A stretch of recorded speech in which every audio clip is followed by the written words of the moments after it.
Boa tarde a todos que estão aí nos acompanhando pelas redes sociais, né? E o nosso texto de capa hoje vai tratar de um assunto muito interessante e atual, que são as redes sociais. Gente, nós temos que tomar cuidado com o que a gente fala na rede social.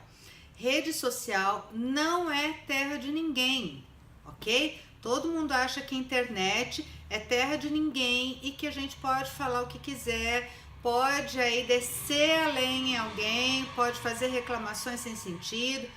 Não pode. Isso gera, inclusive, indenização por danos morais, tá ok?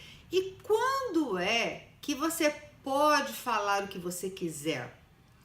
Olha só, você pode falar o que você quiser de alguém, né? O seu pensamento, ele não é restrito, ok? Só que não pode sair da esfera privada. Então, se você está conversando com alguém no WhatsApp e você está descendo a lenha na pessoa, né? Numa terceira pessoa, você tenha certeza que não vai sair dali, que a pessoa do outro lado é confiável e que não vai divulgar essa conversa para ninguém. E por que eu tô falando isso? Olha só. Tem aqui uma notícia do Tribunal de Justiça do Rio Grande do Sul. O título da notícia qual que é? Olha só. Mãe ofendida em conversa privada na internet será indenizada. E o que foi que aconteceu? Os desembargadores que integram a 10ª Câmara Civil do Tribunal de Justiça do Rio Grande do Sul concederam indenização no valor de R$10 mil por danos morais para uma mãe que foi ofendida em uma conversa na rede social entre o pai e a madrinha da sua filha. Questão aí de ex-marido e ex-mulher, olha só. Não tô nem entrando no assunto da alienação parental, de ter falado mal, né, do pai ou da mãe para a criança, porque isso é crime, tá? E isso enseja, inclusive, a perda da guarda do filho, tá? Não vou entrar no assunto aqui nessa seara da alienação parental. Eu tô falando só da questão da internet. E aqui, como é que foi o caso? A mãe da menina era amiga de longa data da ré, ou seja, né, da madrinha, que era aí madrinha da filha dela. Teria havido um afastamento entre as duas a partir da mudança da mãe e da filha para outra cidade. E este também seria o motivo para o outro réu, pai da menina, ter ingressado no Juizado Regional da Infância e Juventude com uma ação de busca e apreensão contra a ex-companheira. Olha só, a criança no meio disso tudo, tá? Então, a busca e apreensão era da criança porque a mãe mudou de cidade.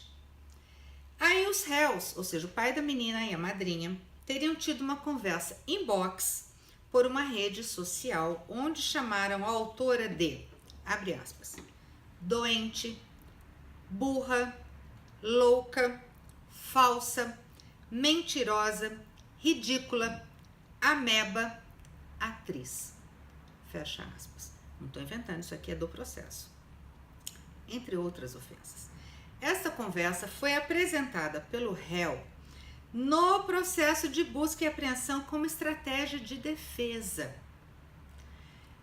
Por conta disso, é lógico que a mãe da menina teve acesso ao processo, o advogado dele, com certeza o advogado, a advogada entregou para ela ver, porque ali no processo, né, ali, embora seja um processo da área de família e tramite em segredo de justiça, as partes têm acesso aos autos. Não só as partes, mas o juiz, o promotor, os cartorários, tá? Não vai ter acesso à população em geral. Não dá para você consultar no site o processo, assim, quem quer que seja. Não, só as partes é que vão ter acesso. Mesmo assim, olha quanta gente tem acesso, até por questão de ofício, né? Questão de estar trabalhando ali. Muito bem, essa mãe ajuizou uma ação autônoma de indenização por danos morais, porque ela se sentiu humilhada, ela se sentiu exposta por todas essas conversas e por todos esses impropérios que foram aí proferidos contra ela. E sabe o que aconteceu? Ganhou.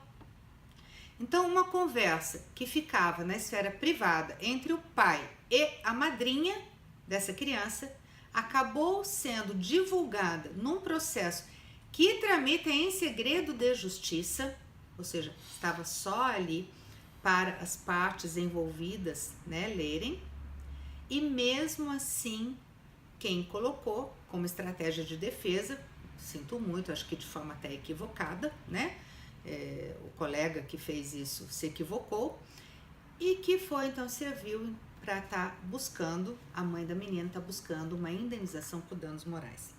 E aí a relatora da ação no Tribunal de Justiça, a desembargadora Catarina Rita Krieger Martins, afirma que a conversa não teria configuração de ilícito se tivesse permanecido na esfera privada entre os réus, livres para a manifestação do pensamento, desde que não atinjam diretamente o sujeito, ou seja, desde que a mãe não soubesse disso, não fosse divulgado. Mas no caso, o réu trouxe a conversa para os autos da ação que moveu contra a mãe da menina e assim ela teve conhecimento do teor do diálogo. É sobremaneira irrelevante que o teor ofensivo em discussão tenha ficado restrito àquele processo, onde somente o juiz, promotor de justiça, serventuários, que eventualmente tenham manuseado aquele processo, e advogados tenham conhecimento do seu teor.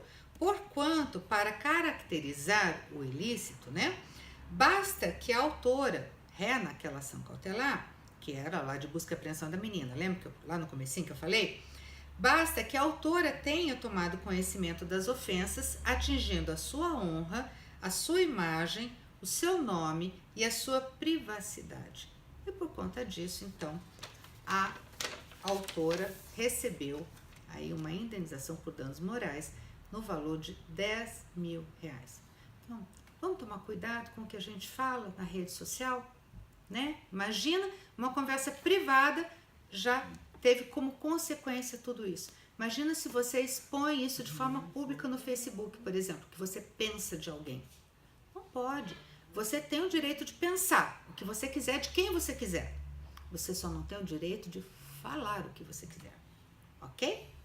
Essa é a nossa dica de hoje do nosso quadro Texto de Capa.